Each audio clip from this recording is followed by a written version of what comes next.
It also keeps me grounded and humble because I never forget where I came from. Hi, everybody, and welcome to Starve the Demon Recovery by Any Means Necessary. I'm your host, Jenna, and today's guest is living proof that no one is beyond redemption.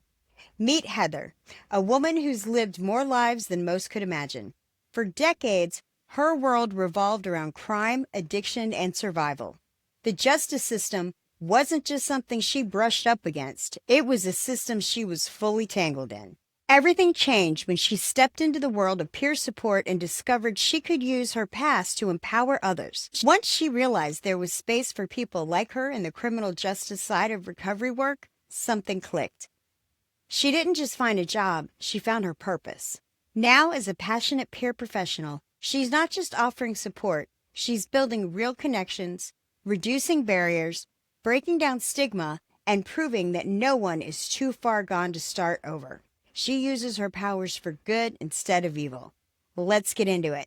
Hi, Heather. Welcome to. I'm happy to be here. Thank you. I'm so glad that you're here. Let's start at the beginning. What was the turning point in your life, the moment you said, I can't do this anymore? I actually remember it very intimately. I was in prison up here in Pennsylvania in Cambridge. They make you do a plan before you get out in Pennsylvania or you don't get paroled. So one of my requirements was to do a therapeutic community. And within that therapeutic community, my cellie was a certified peer specialist. We became really good friends and she told me her story. She had been in there as a juvenile and she had received a life sentence. She was almost 40 when I met her. And it was all because she gave a ride to somebody for some benzos and she didn't ask any questions. And then she took them back when they called her and they actually robbed and murdered somebody. So she became an accessory after the fact. Even though she knew nothing, she's doing life in prison. And like I can remember hearing her story and hearing so much of me, the wildness, the craziness, the not caring, the breaking the law, and like basically thinking you're invincible and denying that anything bad can actually happen to you in that life. I was like, I don't want to be that. I can't be that. And then it was the pandemic. We were 23 and 1, and I had a lot of time to sit and really introspect on my life. And I was just like, I can't do this. My parents are dead. My sister is not talking to me. Burn every bridge and hit your bottom's bottom. And I was finally there after 20 years of madness from 12 to 32. I just had had enough. What pathways of recovery have you tried and which ones brought you the most success? First and foremost, Narcotics Anonymous. That was my foundation for the first 2 years. Hardcore, went to meetings every day, got a sponsor, worked the steps. Honestly, it was CBT and structure and community all at once. It's also open-mindedness and willingness to change. And those are things that I was hungry for. And I still go to 2 meetings a week. I have a home group and I still talk to my sponsor on a regular basis. And when something's not working out, I still do it back to basics. I go to a meeting, I share about it, I get people's opinions because I'm one bad decision away from messing my entire life up all the time. I also use MAT, so there's a lot of stigma around that. I am on Suboxone. I don't care what people think. Yeah, let's tell the audience, we mean medically assisted treatment. There are times it's used specifically as a bridge and they get on it to get off of whatever they're on. And then before they leave the treatment center, they're tapered down. So when they leave, they're not on anything. But we have had other people that just stay on it. If you take it as prescribed, you don't get high. You don't feel a thing. There's a lot of stigma around it still to this day. And it blows my mind because the science behind it saved my life. The first year of my recovery, there were times where for days I would just want to get high. Everybody that says recovery is grand. Yes, it's grand. But that does not happen immediately. You got to work towards your goals and like starting at the bottom kills your ego and working through all them tough times and them bridges you burned and making amends to people.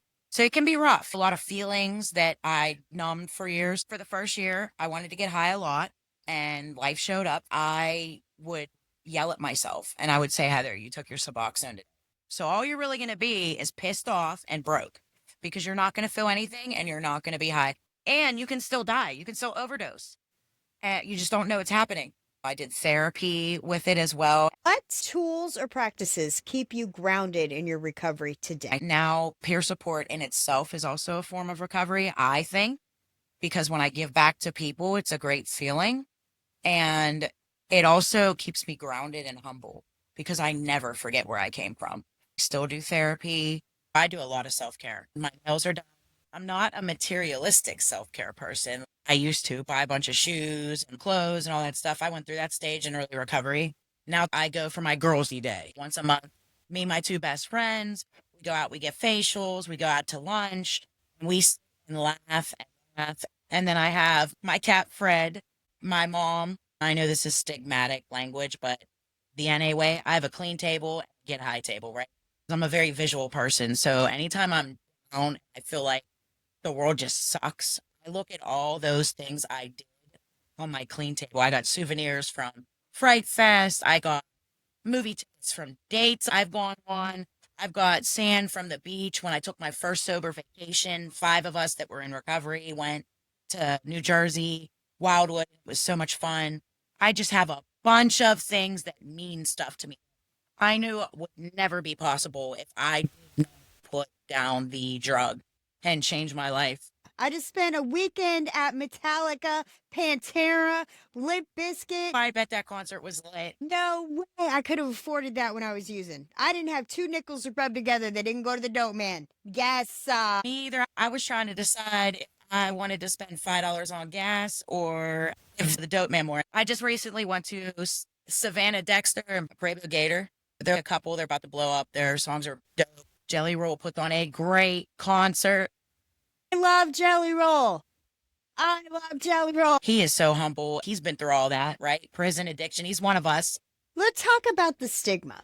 What advice would you give to someone who's on MAT, medically assisted treatment, who's scared to speak up for fear of being judged? I would tell people, speak out. Everybody recovers different. We're fighting a disease here. You take it as prescribed. Find your crowd of people. Find an area that accepts you and doesn't care about your MAT because they are out there. In Narcotics Anonymous, it's saving lives and reducing overdoses. Why is it so important to use non-stigmatizing language in recovery work?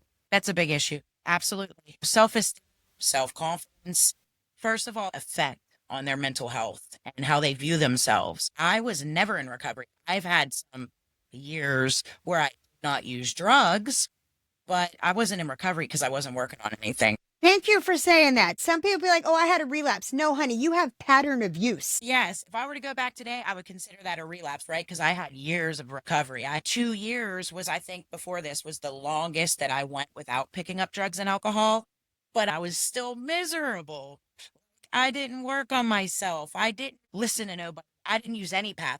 I thought I could just do it. And it's a choice. I was stuck up, statistical, and complacent in my 20s, 25, 26, thought I knew it all.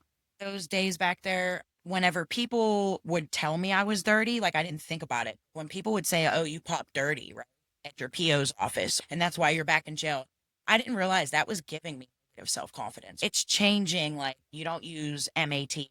I'm old school. I use MAT because like medicated assisted treatment makes sense to me. It's MOUD now, medication for opiate use disorder. And then they have MARA, which is medicated assisted recovery.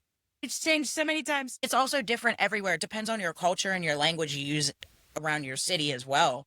We don't use addict. We use people. So we address a person who used to use substances, a person who uses substances, a person who lives with schizophrenia, a person who lives with bipolar, because you want to tell somebody that they are a person first. They're a human being. That disease can degrade us. It can make us feel like degenerates. It can make us feel low and horrible. And we're already kicking ourselves and beating ourselves up more than anybody else could beat us up. When you add that stigmatizing language, it can crush some people, or they can take offense to it if they're in recovery. Like, hey, I don't refer to myself as an addict. Don't call me that.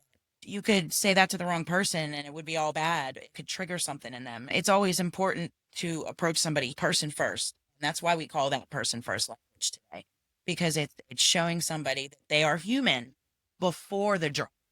before the disease, before the alcohol, before the mental health. I think that's really important today. Do I think that some of the words are ridiculous? Yes, I do. But I try to keep up on it because, there's science behind it all and it's working. As ridiculous as I might think they are, or as ridiculous as you might think they are, it doesn't mean that it's not valid for that person that is triggered or is sensitive. It's not their fault they're sensitive. They didn't go through what I went through. Their life experience is not the same as mine. So my expectation that they're going to see things the way I do or react to things or cope with things the way that that's a ridiculous thing to expect somebody else to do what I do. I've learned how I say things. It's not about how I say them. It's about how people receive them on that other end, right? That's important. Know your audience when you're using language as well. Because if I know I'm talking to a bunch of people whose recovery pathway is NA and AA, I am going to use clean. I am going to use hello, I am an addict named Heather, right? But I'm not going to approach that in the same way if I'm having a group inside a rehab at all. You got to know your audience's stigma. If the world would approach people with more empathy and compassion, there would be a lot less hate in the world and people would feel better about themselves. Like, you never know what somebody's going through. I agree. I had to learn because I'm not overly sensitive. I'm sometimes insensitive to how somebody else might take that same comment.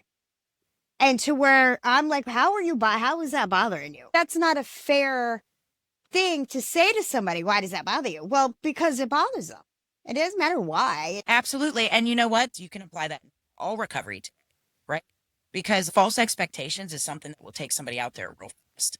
What's the difference between a recovery coach and a recovery specialist? Recovery coaches are like what comes after the certified recovery specialist. So certified recovery specialists are people who mainly focus on behaviors and changes and goals related to drug and alcohol or mental health. Sometimes you get both. They have lived experience most of the time. Now, recovery coaches, they have lived experience as well, but they are beyond the drugs. They are beyond the alcohol. They're working holistically to improve life goals and relationships. Think outside the box of drug and alcohol because that's just old news. And I can appreciate that. They're achieving bigger things than, hey, how can I not use today? Hey, how can I get financial stability in my life? How can I seek peace? There's a lot of meditation, a lot of grounding, just a lot of natural healing. And everybody does it different. I'll say even recovery specialists, everybody has got their own style. That's how they're similar. Nationally certified for recovery coaches, certified recovery specialists. They're not internationally certified yet, but they're on their way to being. I know some recovery coaches can also bill and recovery specialists cannot. How does that work? You work at a treatment center or you work with another organization? We can work through a grant with other organization. I can't actually do recovery plans and have recovery sessions and brief check-ins with my own case clients where I bill directly through Medicaid or medical. But recovery coaches can. Eventually, certified recovery specialists might get there. But again, that's stigma because recovery coaches are not in the drug and alcohol. They might have life experience or have had it, but they're not focused on that. So again, the stigma would never let certified recovery specialists bill their own and have their own practice right now. There's just too much stigma around. My certification is specifically recovery coach professional. And since I have that, I don't do it, but I could take client, but I work at a treatment center and I do this and I put my skills to use that way. I don't have a separate thing where I take clients and, I just use what I know to help out in the job that I'm already doing. Basically, I'm underpaid. I'm a bargain at twice the price. Our field is underpaid. I will say that we're overworked and underpaid. Girl, if I was in it for the money, I wouldn't be in it. Yeah. To me, it pays off with the people we touch, with the lives we may help save. You've got 2 credentials and you're in school, right? So can you tell us what a CRFS is and what is a CPS? A CRFS is a Certified Recovery Family Specialist. So I also hold that credential currently, along with my Certified Recovery Specialist. And that means I have lived experience with family members or friends who have been in active using, who are people who use substances, who are addicts, right? Or I have people who have died. As a result, I can work with families in a recovery setting. There's a family center that I work at. You have a family that is just like mine was, just I was not the black sheep. We were all on something. And except for my sister, I can work with families like that and I can help them set goals and I can share experiences of how it felt like to be the daughter who was an addict, right? And the daughter of an addict. I could share on both perspectives. And certified peer specialist is mental health. So I am also a person who has ADHD, bipolar, and it suits me, it really does. But I've learned to embrace my mental health and deal with and cope correctly. I am not a person who uses medication. There was a point where I was on a lot of meds and I did not feel like myself. I had no personality. I was like a zombie, right? So I got off all that. But I have those lived experiences and I can share those with other people and help them create goals and do what we call a RAP plan. So, like a recovery specialist does a recap plan, which is a recovery plan, which focuses on SMART goals based on your strengths, which we call recovery capital. And then we assess your barriers on how we can use your strengths to remove those barriers or work towards removing those barriers to meet those SMART goals. Well, a certified peer specialist, they do what is called a RAP. I have two of them. I have a work RAP plan and I have a personal RAP. So my work RAP I share with my supervisor and my big supervisor, and those show when I'm burnout at work, my early symptoms, my early triggers, how they know that something's wrong. Maybe my medication's off. It also has a plan of I break down and I can't work, what that looks like. I can't advocate for myself. I have to be committed. What hospital I go to, what meds work for me, what meds don't work for me. Who is going to pay my bills while I'm in jail? Oh my God, look at me. Who is going to pay my bills while I'm in a mental health institution? Can you talk about where you actually are working now and what that looks like? The County Office of the Public Defenders, right? And what we do, it's called Project Rehabilitate. And it's a grant funded program within the office. And it was started by two attorneys who were in rehab, and everybody kept coming up to him in that rehab. I got these fines, I got these warrants, I got this open active case. And he saw a need. And he went to the chief public defender and pitched. And then a year later, they got grant money for it. Now it consists of a project manager, a project attorney, and two certified recovery specialists. I'm one of the recovery specialists. A higher court a couple years ago ruled that inpatient time could be used as time served in lieu of fines. I know a barrier for me to get my license. I didn't get my license until I was 32, right? So finally expired, all the driving on suspensions, and I had like $4,000 in fines, right? So I went to the judge and I explained that, and they cleared my fines because of my prison time. So it's virtually the same thing. We do that with non-traffic and traffic tickets. We also help people that have FTAs, right? Because in our life, when you're running around in that lifestyle, you don't care about court. You're like, catch me if you can. When you catch me, you catch me. And it is what it is. I'll do my time then. So we help people turn themselves in because our county has two systems where you can go to the magistrate and do a walkthrough, or you can go to the jail and do a walkthrough that takes like 8 to 10 hours. And then the other one is over on the 4th floor next to us in the Manor building. And that works with pretrial. And what you do is you go in there and you'll go with a peer. And we'll usually email the attorney the night before so that person has representation, so that they can say, like, this client just got out of rehab and with their peer and project Rehabilitate with the Allegheny public defender. They have a recovery plan. They're working on transitioning, living a 3-quarter house, an outpatient, whatever they're doing, right? Or it can be scary, right? That can be horrible. I've seen people taken to jail.